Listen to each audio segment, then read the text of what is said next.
For a long time, bites from the venomous habu snake were a serious issue in parts of Japan, deeply affecting people's lives. In 1980 alone, around 400 people were bitten, and some cases proved fatal. Although Japan is home to several venomous snakes, the greatest threat came from the largest species, the habu and their relatives, the eastern pit vipers. These snakes are part of the same family as rattlesnakes and puff adders, with coral snakes and cobras as their distant cousins, giving you an idea of the danger Japanese locals faced. The problem was made worse because for years there were no antidote available, and even after one was developed, it had to be stored in liquid form, making it nearly impossible to keep in rural areas without electricity or proper storage. Ironically, these rural regions were exactly where most bites occurred, and building infrastructure that was costly and slow. Eventually, Japan decided on what seemed like a brilliant solution: introduce an animal that eats snakes and is immune to their venom. In 1979, about 30 small Indian mongooses were brought to Amami Oshima Island to control not only habu snakes, but also rats. Since mongooses are naturally found in places like India, Nepal, and Pakistan, the idea seemed promising at first. By 1993, however, their impact became impossible to ignore. The mongoose population exploded, reaching nearly 10,000 by the year 2000, and the Ministry of the Environment raised the alarm. Strangely enough, while the snake population did drop, mongooses weren't responsible at all. Despite being agile, fast, and naturally resistant to cobra venom, mongooses showed little interest in hunting the habu.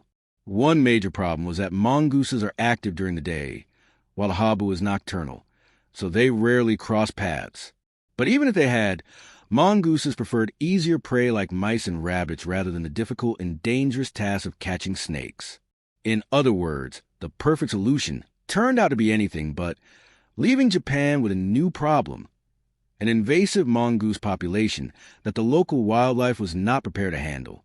In the end, the mongoose turned out to be completely useless for the job they were brought in for, but very successful at breeding. By 2000, the Japanese government had to launch an active program to reduce their growing population, and since then around 32,000 mongooses were captured. The last recorded capture happened in April 2018, and with no new cases reported in the 6 years since, experts concluded that the invasive species had been completely eradicated from Amami Oshima Island. Japan's Ministry of the Environment officially declared the program a success, and while everyone celebrated, except perhaps the mongooses themselves, it had been a long and bumpy road. Early efforts relied on setting simple traps along roads, but these had little effect. It soon became clear that only a comprehensive strategy would work. Authorities introduced specially designed traps, toxic baits, and attractants, while also employing monitoring techniques and even search dogs. To ensure precision, the traps were built specifically for mongooses, with shapes and sizes that prevented other animals from being caught. Local residents also joined the effort. Since 2005, squads of mongoose hunters patrol the forests and mountains, dedicating countless hours, resources, and funding to the eradication campaign. Some might wonder why Japan went to such lengths. After all, couldn't the mongooses have just been left alone? The answer lies in the devastating impact they had on Amami Oshima's fragile ecosystem. Instead of controlling snake populations as intended, the mongooses began hunting endemic species, including the endangered Amami rabbit, an ancient living fossil, now found only on Amami Oshima and one other island. Their numbers declined sharply due to predation. The mongooses also preyed on ryukyu rats and at least 15 other native species, pushing some toward extinction. Beyond wildlife, the farming sector suffered as well. Mongooses raided poultry, devoured fruit crops, and even spread diseases. Within just 20 years, the habitats of some small animals had shrunk by nearly 40%. What began as a well-meaning solution to the habu snake problem ended up as a destructive ecological mistake, proving once again how fragile island ecosystems can be. Ecosystems with local species that have never lived alongside predators often struggle to adapt, as native animals simply don't know how to defend themselves. While the arrival of a new predator is damaging anywhere in the world, it is especially devastating on islands, and even more so when the predator is a mongoose. Mongooses will eat just about anything they can catch, making them particularly destructive. It took nearly 25 years to eliminate them from Amami Oshima and close to half a century to fully conclude the project. Although the mass extermination of mongooses may sound cruel, from the standpoint of protecting endangered native wildlife, Japan's approach was necessary and highly effective. Invasive species must be contained quickly before they spread, because once established, eradication can become nearly impossible. Japan succeeded within this narrow window of opportunity, making Amami Oshima the only large island in the world where mongoose eradication was fully achieved. Globally, there have been just 9 successful cases of mongoose removal, but none on an island of this scale. By 2020, snake bites, the original reason mongooses were introduced, had dropped to around 60 cases per year. However, this decline was not due to the mongooses, but rather to human safety measures and better access to antidotes. In fact, since 1992, there hasn't been a single recorded death from a habu snake bite. Despite the success on Amami Oshima, mongooses remain on other Japanese islands, meaning the battle is far from over. The strategies and lessons learned are now being applied elsewhere, particularly in northern Okinawa, where invasive mongooses pose a serious risk of spreading back to Amami Oshima. Introduced to Okinawa during the Meiji era, some 70 years earlier than on Amami Oshima, just 17 mongooses were released, but the island's warm climate and proximity to their native range allowed them to thrive. While their population is somewhat controlled in northern Okinawa, they still persist in central and southern regions. Specially designed fences, short but built with an L shape at the base to prevent digging, have proven effective in limiting their spread, as mongooses rarely climb over barriers. Much like on Amami Oshima, the survival of Okinawa's endemic species, including 3 rare bird species, now depends on containing the mongoose population. You're right. Japan isn't the first country to turn to biological control, a term used when people introduce one species to combat another. In fact, there's an entire field of science dedicated to it. Normally, this process involves extensive research.